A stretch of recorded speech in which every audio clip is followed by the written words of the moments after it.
येळकोट येळकोट जय मल्हार. मित्रांनो, जेजुरीचा खंडोबा हे महाराष्ट्रातील आणि कर्नाटकातील विशेष म्हणजे लोकांचे धनगर समाजाचे जे प्रमुख कुलदैवत आहे ते आहे पुण्यातील जेजुरीचे.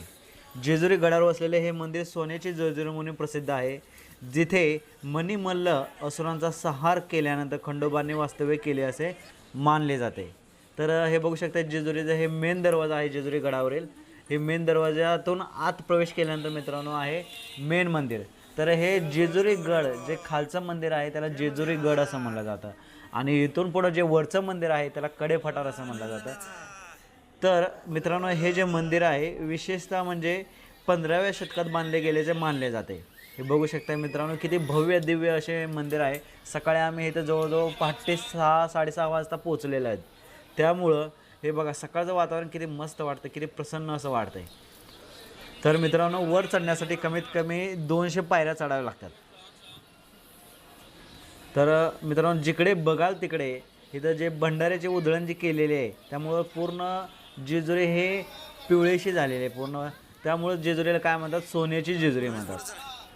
तर मित्रांनो बघू शकता, जास्त सकाळी आल्यामुळे इथं गर्दी नाही आहे. आमचं पहिल्या एकदा दर्शन झालेलं आहे, एकदम मस्त दर्शन झालेलं आहे, आणि त्यावेळेस काहीसुद्धा गर्दी नव्हती.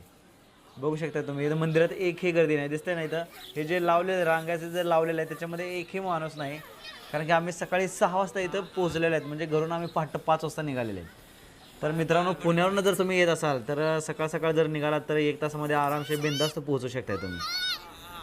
तर मित्रांनो, हे जेजुरीचे जे देवस्थान आहे हे देवस्थान खंडोबा हे भगवान शंकराचे अवतार मानले जाते. हे घोड्यावर रूढ असे हे देव आहे, आणि यांच्या हातात खंडात तलवार धारण केलेले असते. तर आतमध्ये जर तुम्ही देवाऱ्यात गेलात, ह्याचे जे मेन मंदिर आहे, मेन मंदिरात गेल्यानंतर गाभाऱ्यामध्ये तुम्हाला घोड्यावर बसलेला देव दिसेल, आणि हातात खंडात तलवार असं धरलेली आहे. तर मित्रांनो, तुम्ही बघू शकता या रांगेमध्ये कोणीही नाही, आम्हीच फक्त आमची फॅमिलीच आहे. तर बघा, आमचा एक गोलू कसं पळतोय पुढं पुढं.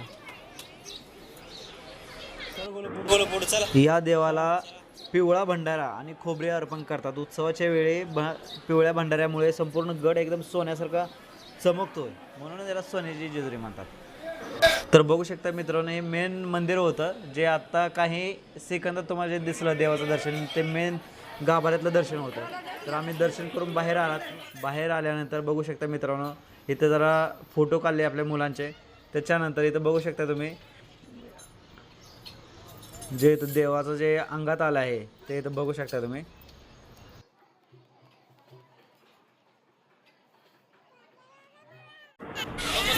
मित्रांनो, देवदर्शन तर झालेलं आहे आपलं, पण आता इथं थोड्या वेळाने लगेच इथं आरती सुरू होणार आहे.